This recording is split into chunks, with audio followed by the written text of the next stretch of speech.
तो दोस्तों अब हम बात करेंगे पृथ्वी और सूर्य की दूरी सबसे कम कब होती है और सबसे पास कब होती है। ठीक है ना, मतलब सबसे दूर कब होती है।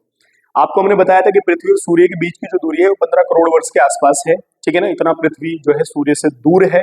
और सूर्य की जो किरणें हैं, सूर्य से जो किरणें निकल रही हैं, उनकी एक किरण की जो गति है वो 3 लाख किलोमीटर प्रति सेकंड है। इसीलिए इतना समय हमें जो है कम समय 7-8 मिनट के आसपास जो है सूर्य का प्रकाश पृथ्वी तक पहुंच जाता है। अब यहाँ से आप ये ध्यान रखेंगे कि पृथ्वी और सूर्य की दूरी को हम दो भागों में बांटते हैं। कितने भागों में बांटते हैं? दो भागों में बांटते हैं। एक आप याद रखेंगे उपसौर। क्या याद रखेंगे? उपसौर। ध्यान से बात को सुनना। पृथ्वी की उपसौर स्थिति मतलब न्यूनतम। क्या आप याद रखेंगे इसको? न्यूनतम, या आप याद रखेंगे कम। ठीक है ना। और ये स्थिति कब होती है? तो ध्यान रखेंगे आप, ये स्थिति होती है 3 जनवरी। ठीक है, 3 जनवरी को होती है। ठीक है, मतलब क्या है इसका? आपने ध्यान रखना है कि 3 जनवरी को जो है पृथ्वी सूर्य के सबसे नजदीक होती है। मतलब पृथ्वी और सूर्य के बीच की जो दूरी होती है वो कम हो जाती है। ठीक है, इस समय जिस समय जो है उपसौर स्थिति है, न्यूनतम मतलब कम, यानी कि जब पृथ्वी सूर्य के पास है। ठीक है, ये आप ध्यान रख लेंगे। यहां से पृथ्वी सूर्य के पास है। अब कितना पास है तो आप ध्यान रखेंगे, ये जो दूरी है वो मात्र रह जाती है 14.7 करोड़ 70। ठीक है ना, 14.7 करोड़ रह जाती है। और इस स्थिति को कहा जाता है उपसौर। और ये स्थिति कब देखने को मिलती है हमें? तो 3 जनवरी को देखने को मिलती है। अभी देखना ध्यान से। ठीक है, और दूसरी जो स्थिति है वो है आपकी अपसौर। क्या है? अपसौर। इसको उपसौर और अपसौर को याद रख लेना, पेपर में आता है। और इसे हम कहेंगे अधिकतम। क्या बोलेंगे? अधिकतम। क्यों कहेंगे ऐसा? ध्यान से बात को सुनना है। ये कब रहती है? पहले तो आपको ये ध्यान रखना है, ये रहती है 4 जुलाई को। कब रहती है? 4 जुलाई को। बात समझ में आई है? देखो, यानी कि पृथ्वी जो है वो सूर्य से दूर कब रहती है? तो 4 जुलाई को रहती है। ठीक है, इसमें आप ध्यान रखेंगे पृथ्वी जो है वो क्या है?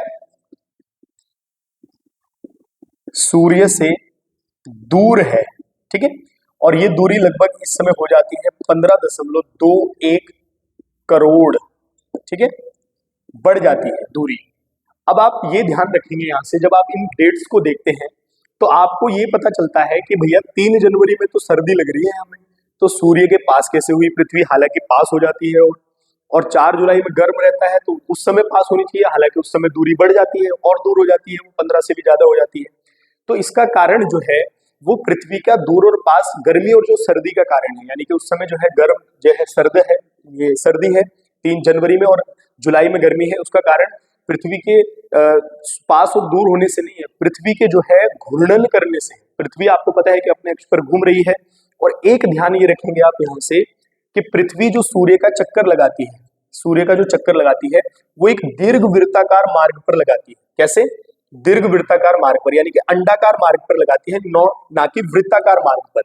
अब आपको पता है कि जब पृथ्वी इस प्रकार से सूर्य का चक्कर लगाती है तो ये स्थिति जो है पृथ्वी के गोलार्धों के कारण होती है। किसके कारण होती है? पृथ्वी के जो गोलार्ध है उनके कारण।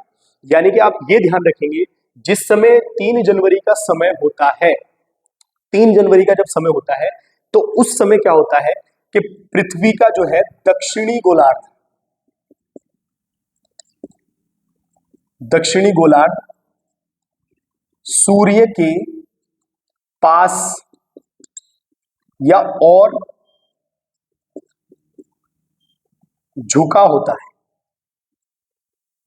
ठीक है, यानी कि जिस समय 3 जनवरी का समय है, इस समय पृथ्वी का जो दक्षिणी गोलार्ध है वो सूर्य की ओर झुका हुआ है या उसके पास में, इसीलिए दूरी क्या हो जाती है? कम हो जाती है।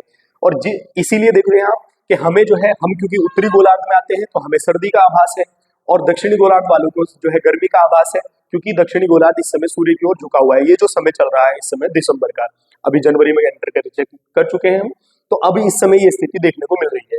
अब यहाँ पर आप देखते हैं अपसौर की अगर स्थिति की बात करें हम, तो इस समय क्या होता है ये आप ध्यान रखेंगे, उत्तरी गोलार्ध सूर्य की ओर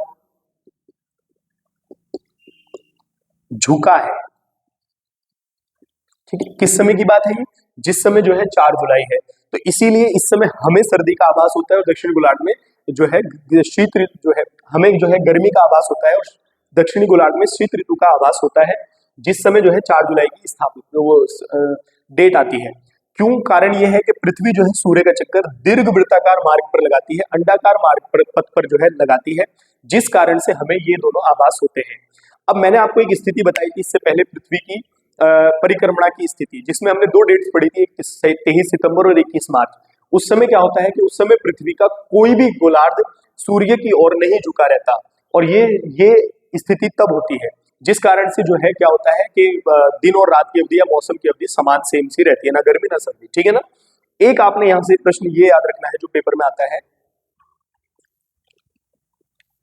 ध्यान रखेंगे, स्टार बना के लिखेंगे, उपसौर व अपसौर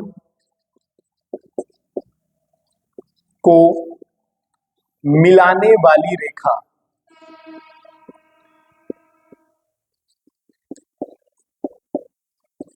अपसोर और उपसोर को मिलाने वाली जो रेखा है उसको क्या बोलते हैं, तो आप यहां से याद रखेंगे एप्साइड बोलते हैं। क्या बोलते हैं, एप्साइड। और ये आपने ध्यान रखना है, कई बार ऐसा प्रश्न भी पेपर में बन जाता है।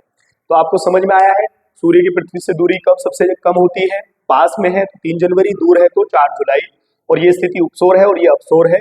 अपसोर उपसोर को मिलाने वाली रेखा एप्साइड है, और सर्दी और गर्मी का कारण जो है पृथ्वी का जो नॉर्थ पोल है उसका जो है सूर्य की ओर झुकना, और साउथ पोल है उसका सूर्य की ओर झुकना, जिस कारण से शीत ऋतु और ग्रीष्म ऋतु के बारे में हमें पता चलता है। ठीक है ना। तो अगली वीडियो में हम बात करेंगे सूर्य ग्रहण, चंद्र ग्रहण के बारे में और फिर ज्वार भाटा के बारे में। तब तक के लिए धन्यवाद।